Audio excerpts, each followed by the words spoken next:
foreign minister has released a tweet mocking Donald Trump's late-night threats. The U.S. president warned the republic of consequences never seen before, and he says he isn't concerned that he may be heightening tension. She reports. The Iranian foreign minister's tweet mimicked the all-caps late-night tweet from the U.S. president.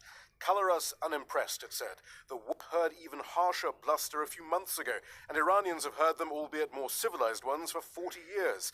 We've been around for millennia and seen fall of empires, including our own, which lasted more than the life of some countries.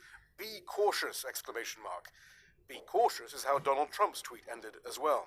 Thank you so much. At the White House, Donald Trump was asked if he had any concerns about provoking tensions with Iran. This was his response. Not at all. Things have changed in the administration. There are now those around Donald Trump who have long advocated for violent regime change in Iran, notably National Security Advisor John Bolton. He released the following statement: "If Iran does anything at all to the negative, they will pay a price like few countries have paid before."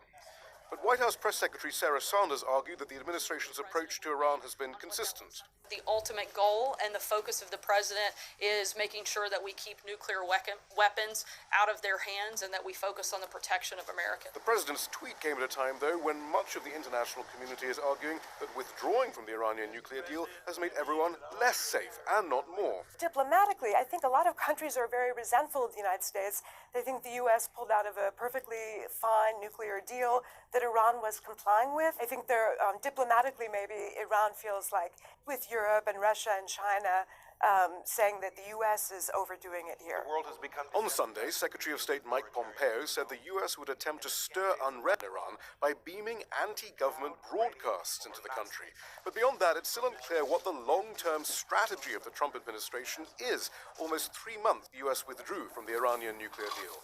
Shihab Ratansi, Al Jazeera, Washington. Zain Basravi's in Tehran for us. He's been following reaction there from the Iran government. A late-night tweet from the American commander-in-chief to the Iranian president was a textbook example of Donald Trump's Twitter diplomacy. A warning in all caps. The U.S. president is angry. Never threaten America again, he said, or else. Nagavi Hosseini is a senior Iranian national security official and says Trump is really angry at himself. Americans have been trying for 2 to 3 years now to convince other countries to confront Iran instead of cooperating with Iran, but they haven't succeeded. Even their commercial partners, like the Europeans and China, they clearly announced they won't go with these sanctions. Naturally, Russia won't cooperate, nor will other countries. In our opinion, America is angry because it has isolated itself, and it feels that it remains alone.